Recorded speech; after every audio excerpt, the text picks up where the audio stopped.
Now available in paperback and e-readers, Isis, Samurai Goddess. The goddess next door takes on kung fu killers in this action-packed martial arts Isis series adventure. Get Isis, Samurai Goddess in paperback and e-readers today.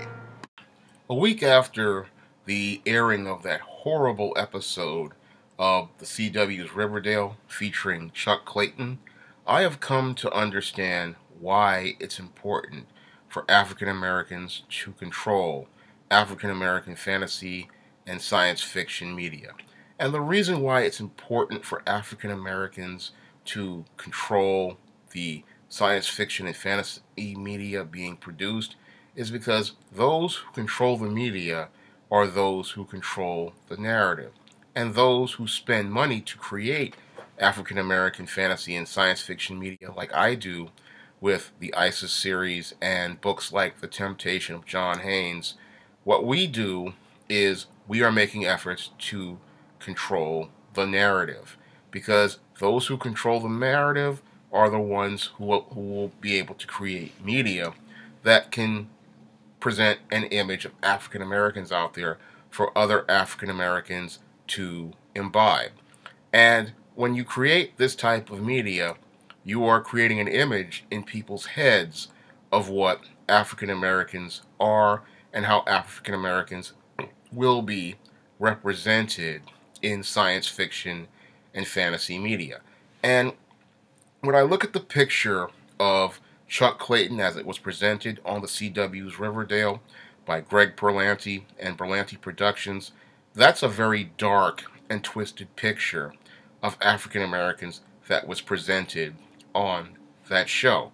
It is a picture that pretty much breathes new life into the stereotype of the black brute, a black man, or a stereotype caricature of a black man who is a sexual deviant and lusts after white women and is so perverted and sexually deviant that he will literally do anything to get their attention or their approval. And that's what we saw on the CW's Riverdale with their adaptation of Chuck Clayton.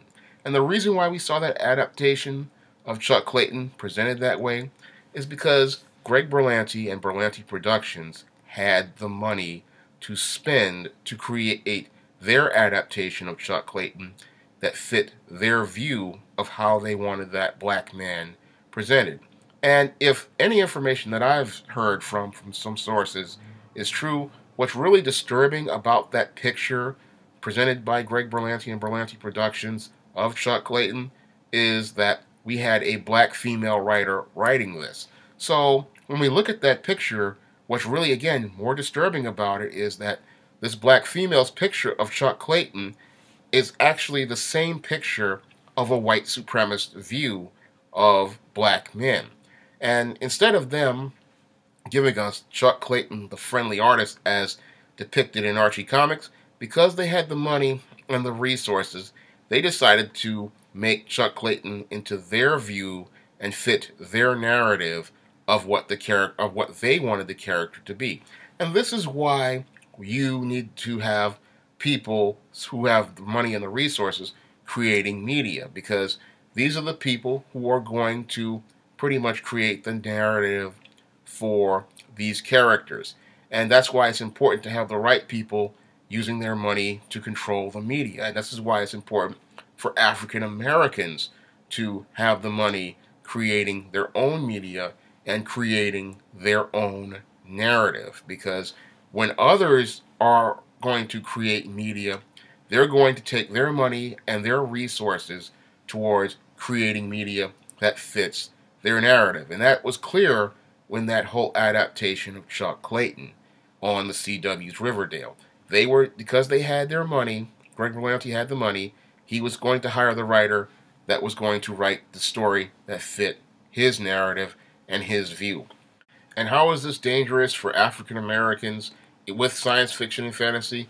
Now, a lot of people think that science fiction and fantasy is a niche market for African Americans. However, I see it as a growing market. And if the wrong people are controlling the narrative for that media, we're not going to get pictures that open up the imagination of African Americans. Instead, what we're going to get is a group of people breathing new life into old stereotypes and presenting stereotyped images of black people in science fiction and fantasy. And when it comes down to comic book adaptations, science fiction adaptations, and fantasy adaptations, if we're not up front with the money and we're not producing it, that picture that people are going to get of black people isn't going to be one where we see black people as responsible, intelligent, capable, and strong. No, what we're going to get are more brutes, more mammies, more Jezebels, and a complete repackaging of old stereotypes and characters that feature old stereotypes. And that's not good for African American fiction, science fantasy, and fantasy fiction, because when it comes down to science fiction and fantasy, it's supposed to open up your imagination and give you a picture of a possible future or give you an idea of what a world could be. But when you have people who want to breathe new life into old stereotypes, they're going to keep your mind limited and keep your imagination limited. And this is one of the worst things that could happen to African Americans, because in many cases African Americans aren't taught to use their imaginations. And because they don't use their imaginations, they don't have a vision of what could be, and all they see is what is. And that's a bad thing for African Americans overall. Science fiction and fantasy, as I see it, should be opening you up. Comic books should be opening you up to see a bigger picture of the world. And when I looked at that picture on CW's Riverdale, I saw that picture of a small world. And that's not what science fiction and fantasy and comic books should be. It should be a picture where everybody sees a place for themselves and they see the world from a different perspective. I mean, that's what it's supposed to be, but we're not, the only way, as I see it, we can get that is for other African Americans to go out here and start spending their money towards creating media, and other African Americans coming out here to support science fiction and fantasy stories like I produce and like my friend Mike Williams produces with his Deep Sledge comic strip, and many other African American science fiction and fantasy writers, because we're trying to create a more positive image of African Americans, a more balanced image of African Americans, and a more humanized image of African Americans out here. And when we see what happens when African Americans create pictures of African Americans in science fiction and fantasy, like Netflix's Luke Cage, we see, again, a more balanced and humanized picture of African Americans.